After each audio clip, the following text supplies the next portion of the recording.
सदाशिवसमारंभा शंकराचार्यमध्यमा अस्मदाचार्यपर्यन्तं वंदे गुरुपरंपरा।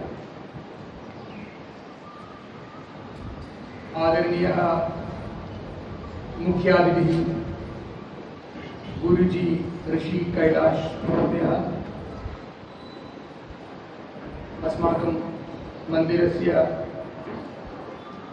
भारवाही कृष्णकुटी नायर महोदयः, केरलीय क्षेत्र परिपालना केंद्र समिति उपाध्यक्षः राजेश महोदयः, अरविंदन जी महोदयः, सुनील महोदय, वलसेश महोदय, अस्माकं केंद्रीय केरलीय क्षेत्र परिपालन केंद्र समिति मम सहकार्यकर्तारः, अन्य अत्र ये जनाः आगतवन्तः, अस्माकं कार्यक्रमे भागं स्वीकर्तुम् आगतवन्तः बालिका बालकाः युवकाः, मम संस्कृतगुरु विद्वत् वाचस्पतिः डॉक्टर सुरेंद्र महोदयः, अन्य नारायणीय भक्तजनाः, भ्रातरः भगिन्यः च सर्वेषां कृते मदीय नमस्कारान् समर्पयामि। अहं किञ्चित् संस्कृतेन एव वक्तुं प्रयासं करिष्यामि अग्रे अपि। अस्माकं कार्यक्रमस्य आरम्भसमये एव वेदमन्त्रोच्चारणेन, मेधासूक्त उच्चारणेन, तदनन्तरम् उपनिषत् वाक्योच्चारणेन अस्माकं कार्यक्रमस्य आरम्भः जातः। तदनन्तरं ताः बालिकाः अत्र संस्कृतेन एव वदन्तः तद् श्रुत्वा मम मनसि महतः आनन्दः जातः। സംസ്കൃതത്തിലാണ് ആ കുട്ടികൾ ഇവിടെ അതിന്റെ ഇൻട്രൊഡക്ഷൻ ഒക്കെ ഇവിടെ പറഞ്ഞത്. ആ കുട്ടികൾ ദേ ആർ സംസ്കൃതം ഫാമിലി ആയി നോക്കുന്നത്. They are from Kalyan. അവരുടെ അച്ഛനോടെയുണ്ട്.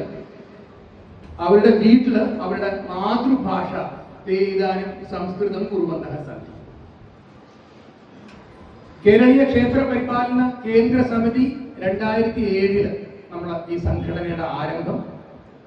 10 വർഷമായിട്ട് 10th Narayaneeyam edition for adults, മുതിർന്നവർക്കുള്ള നാരായണ പാരായണ മത്സരം നമ്മൾ 10 എഡിഷൻസ് കഴിഞ്ഞ മാർച്ച് മാസത്തിൽ अस्माकं कंजूर मार्गे मुंबय्यां मिनी शबरीमला मंदिरे तस्य कार्यक्रमः जातः। 2023 നമ്മൾ ഡോക്ടർ രാമസുബ്രഹ്മണ്യം IIT ബോംബെയിലെ സംസ്കൃത പണ്ഡിതനും അവിടുത്തെ ഹ്യൂമാനിറ്റീസ് വിഭാഗം പ്രൊഫസറുമായിട്ടുള്ള അദ്ദേഹത്തിനെ നമ്മൾ ക്ഷണിച്ചപ്പോൾ അദ്ദേഹം പറഞ്ഞു, നിങ്ങൾ ഈ ചെയ്തതൊക്കെ മുതിർന്നവർക്ക് വേണ്ടിയാണ്. നാരായണീയ പാരായണ മത്സരം 19 ടീംസ് വരുന്നു. ഒരു ടീമിൽ 7-8 അംഗങ്ങളുണ്ട്. അപ്പോൾ ഒരു 300ഓളം പേര് പങ്കെടുക്കുന്ന, എനിക്ക് തോന്നുന്നു ഭാരതത്തിലല്ല ലോകത്തിൽ എവിടെയും തന്നെ ഇതുപോലെ ഒരു നാരായണീയ പാരായണ മത്സരം നടക്കുന്നുണ്ടെന്ന് സുനിൽജി പറഞ്ഞ പോലെ കേരളത്തിൽ ഒരു നടക്കുന്നില്ല. അവർ 1-2 വർഷമൊക്കെ നടത്താൻ ശ്രമിച്ചു, നടന്നില്ല. ഇനിയിപ്പോൾ ഒരു ബോംബെയിൽ വന്നിട്ട് അതിനൊരു സംഘം വരികയാണ് ബോംബെയിൽ ഇത് പഠിക്കാനായിട്ട്. നമ്മൾ ഇങ്ങനെ ഇത് 10 വർഷമായിട്ട് നാരായണീയ പാരായണ മത്സരം കൊണ്ടു നടക്കുന്നു എന്ന്. അന്ന് ഡോക്ടർ രാമസുബ്രഹ്മണ്യൻ നമ്മളോട് പറഞ്ഞു, നിങ്ങൾ ഇത് ചെയ്യുന്നത് മുതിർന്നവർക്ക് വേണ്ടി നല്ല കാര്യം, ഹിന്ദു അസ്മാകം ബാലികാനാം ഹൃദയ വയം കിമർത്ഥം ന കുർമഹ, നമ്മുടെ കുട്ടികൾക്ക് വേണ്ടി നമ്മൾ ചെയ്യണം.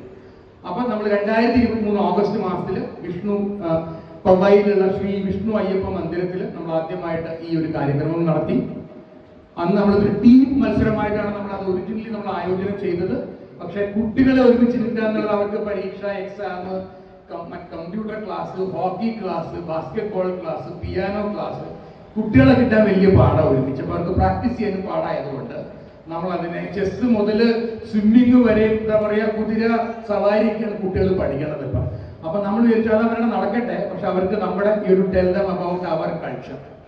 അപ്പൊ അതിനുവേണ്ടി നമ്മൾ അതിന് ഇൻഡിവിജ്വൽ മത്സരമാക്കി. ഇതിപ്പോ 3ാം എഡിഷനാണ് ഈ അമ്പലത്തിൽ നടക്കുന്നത്. ഈ അമ്പലത്തിൽ നടത്താൻ വേണ്ടി രാജേഷ് നമ്മുടെ ഉപാധ്യക്ഷ മമ ജ്യേഷ്ഠ ആണ് അത് നമ്മളിവിടെ നടത്താൻ തീരുമാനിച്ചത്. അതുകൂടാതെ ഈ അമ്പലത്തിലെ എല്ലാ ഭാരവാഹികളും ഇതിനു വേണ്ടി പ്രയത്നം ചെയ്തിട്ടുണ്ട്. അതിന്റെ ഫലമാണ് നമ്മൾ ഇന്ന് കാണുന്നത്. ഈ ഒരു അമ്പലത്തിൽ നമ്മൾ നടത്തി ഈ ഒരു പുണ്യ പരിപാലന ക്ഷേത്രത്തിൽ നമ്മൾ ഇത് 3ാം എഡിഷനായിട്ട് ഈ പരിപാടി നടത്തുന്നത്.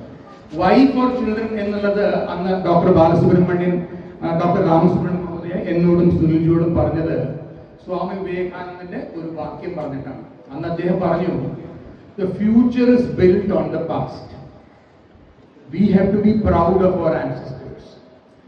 If we are not proud of our ancestors and ashamed of them, everything is lost.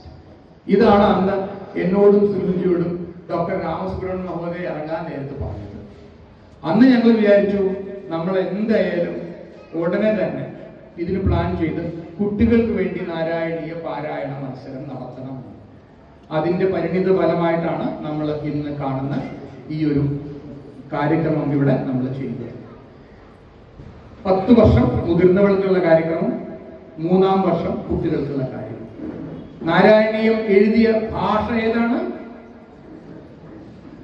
സംസ്കൃത ഭാഷ. അതിൽ ആർക്കെങ്കിലും സംശയം? മലയാള ലിപിയിലായിരിക്കും എഴുതിയിരിക്കുന്നത്. ചിലവരത് ഇംഗ്ലീഷ് ട്രാൻസ്ലിറ്ററേഷൻ ചെയ്തിട്ട് ഇംഗ്ലീഷ് ലിപിയിലായിരിക്കും പഠിച്ചിരിക്കുന്നത്. ചിലവരത് ദേവനാഗരി ലിപിയിൽ തന്നെയായിരിക്കും. സംസ്കൃതത്തിൽ, കന്നഡ ഭാഷയിലും സംസ്കൃതം എഴുതാം, തമിഴ് ഭാഷയിലും എഴുതാം, മലയാള ഭാഷയിലും എഴുതാം. Samskritam is a nationally integrating language. സംസ്കൃതത്തിന് ലിപിയില്ല. Samskritam can be written in any Bharatiya lipi. ഇഷ്ടംപോലെ ഗ്രന്ഥങ്ങളുണ്ട്. താളിയോല പത്രങ്ങളിൽ സംസ്കൃത ഗ്രന്ഥങ്ങൾ എഴുതിയിരിക്കുന്നത് മലയാള ലിപിയിൽ തന്നെയാണ്. അപ്പൊ 1947 സ്വാതന്ത്ര്യം കിട്ടിയതിനു ശേഷം ഡോക്ടർ BR അംബേദ്കർ ഒരു റെസൊല്യൂഷൻ പാസ്സാക്കണമെന്ന് ആഗ്രഹിച്ചു, ഫോർ സംസ്കൃതം to be the national language of the country. പക്ഷെ അത് പൊളിറ്റിക്കൽ റീസൺസ് കാരണം നടന്നില്ല.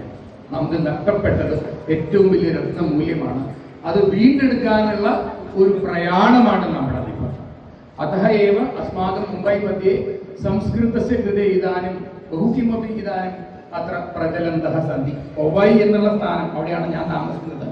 IIT ബോംബെ പഠന സംസ്കൃത അധ്യയന കേന്ദ്രമുണ്ട്. ആ കേന്ദ്രം കേന്ദ്രീകരിച്ചുകൊണ്ട് നമ്മൾ കഴിഞ്ഞ 2022 മുതൽ, ഇത് 3ാം വർഷമാണ്, 22 മുതൽ നമ്മൾ അവിടെ സഹസ്രമുഖേഷു സംസ്കൃതം 1500ഓളം പേര് ഇപ്പൊ പോവയിൽ സംസ്കൃതം പഠിക്കുന്നവരുണ്ട്, സംസാരിക്കുന്നവരുണ്ട്, സംഭാഷണം ചെയ്യുന്നവരുണ്ട്. ഇതാണ് നമ്മുടെ പ്രയാസം. ഇത് നമുക്കിത് വൈറലാക്കണം. കാരണം ഇന്ന് സോഷ്യൽ മീഡിയ ഉണ്ട്, യൂട്യൂബ് ഉണ്ട്. നമുക്ക് നമ്മുടെ ഗ്രന്ഥങ്ങളിലും ഗ്രന്ഥശാലകളിലും ലൈബ്രറിയിലൊന്നും പഠിക്കേണ്ട കാര്യമില്ല. നമ്മുടെ ഇവിടെ വന്നിരിക്കുന്ന ഡോക്ടർ സുരേന്ദ്രൻ മഹോദയ തന്നെ പ്രതിദിനം ഒരു സംസ്കൃത ശ്ലോകം, അദ്ദേഹം 5 മിനിറ്റ് കൊണ്ട് ഒരു ചെറിയ സംസ്കൃത ശ്ലോകം ഏതെങ്കിലും ഒരു ചോസൻ വൃത്തത്തിൽ അദ്ദേഹം എഴുതി ഓരോ ദിവസം, തിങ്കളാഴ്ച ശിവഭഗവാനെ കുറിച്ച്, ചൊവ്വാഴ്ച ഗണപതിയെ കുറിച്ച്, ബുധനാഴ്ച അയ്യപ്പനെ കുറിച്ച്, വ്യാഴാഴ്ച വിഷ്ണു ഭഗവാനെ കുറിച്ച്, വെള്ളിയാഴ്ച പാർവതി ദേവിയെ കുറിച്ച്, ശനിയാഴ്ച ഹനുമാൻ സ്വാമിയെ കുറിച്ച്, ഞായറാഴ്ച ആദിത്യ സ്വാമിയെ കുറിച്ച് എന്നും ഒരു ശ്ലോകം എഴുതിയത് ഞാൻ വീഡിയോയിൽ ഡെയിലി ഞാനാണത് വീഡിയോ ചെയ്യുന്നത്. സാർ അത് പാരായണം ചെയ്ത് ഉച്ചാരണം ചെയ്ത് അർത്ഥവിവരണം ചെയ്ത് അത്രയധികം പണ്ഡിതന്മാരും ഉള്ള ഒരു സ്ഥലമാണ് മുംബൈ. ഇതൊരു ദിവ്യ ക്ഷേത്രം തന്നെയാണ്, ദിവ്യ സ്ഥാനം തന്നെയാണ്. അതുകൊണ്ടാണ് നമുക്ക് ഇതുപോലത്തെ കാര്യങ്ങൾ കേരളത്തിൽ നടക്കാൻ പറ്റുന്നില്ല. പക്ഷെ നമ്മുടെ ഇവിടെ കാര്യകർത്താക്കളും എല്ലാവരും സഹകരിച്ച്, അമ്പല ഭാരവാഹികൾ സഹകരിച്ചു നമുക്കിവിടെ കാര്യക്രമങ്ങൾ നടത്താൻ പറ്റുന്നത്. ഞാൻ അധികം നീട്ടുന്നില്ല. സുനിക്ക് അവിടെ ഓൾറെഡി എനിക്ക് ചിഹ്നങ്ങൾ തന്നു തുടങ്ങി. 10 മിനിറ്റാണ് സമയം തന്നിരിക്കുന്നത്. അതുകൊണ്ട് ഞാനിവിടെ നിർത്തുകയാണ്. പക്ഷേ അസ്മാകം മാതൃഭൂമി നമ്മുടെ അസ്മാകം മാതൃഭൂമി ഭാരതമേവ, അസ്മാകം മാതൃഭാഷ സംസ്കൃതമേവ. അതः സർവേ അത്ര സംസ്കൃതം പഠन्तु इति अहम् आह्वानं कृत्वा मम वचनानि अहम् इदानीं विरमामि, अहं समर्पयामि अत्र। धन्यवादः।